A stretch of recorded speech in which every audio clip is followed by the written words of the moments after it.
In 2025 and beyond, I think I'm going to start quitting more games. And I say this because I think we've all been there where you're playing a game in the beginning and you really enjoy it, but then like halfway through it or maybe about like 75% through the game, you get tired of the game.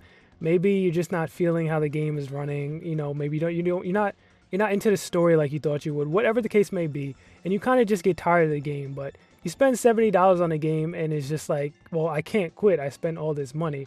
So you just continue playing the game. I think in 2025, I'm going to stop worrying about that. And if I'm not enjoying the game, I'm going to quit the shit. For example, one game I almost quit playing because I don't know, I just got tired of playing it, or I was kind of burnt out because how long it was Final Fantasy Rebirth, right? Part 2. I'm playing, in the beginning, I really did enjoy it, and I was looking forward to playing that game for a while.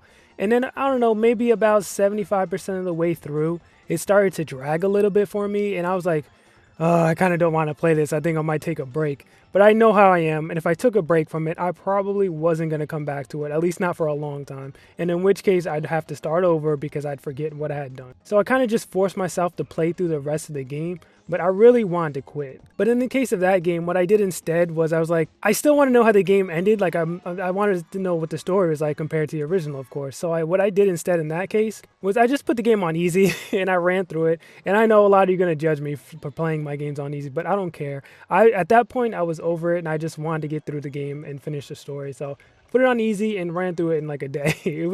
I don't know, I'm going to start dropping games more and probably putting my games on easy mode just to get through them if I'm not enjoying them like I thought I would. I think I'm going to stop trying to, I guess, locking myself into a game just because I spent money on the game. Sometimes it is what it is.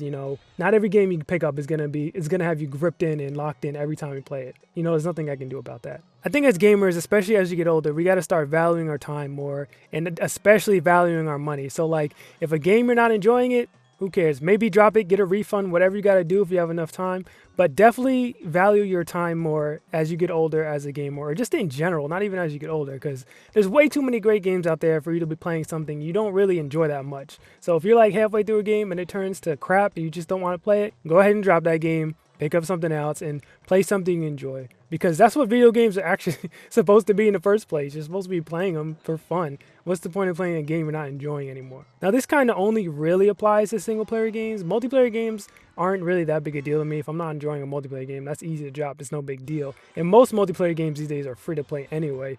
And that's a whole other topic I could talk about because I have some feelings about that. And I know there's no way that I'm the only one that feels like this or the only person that does this. Anyway, that's it for this video. I kind of wanted to just rant about that. So thank you for watching, and I'll talk to you in the next one.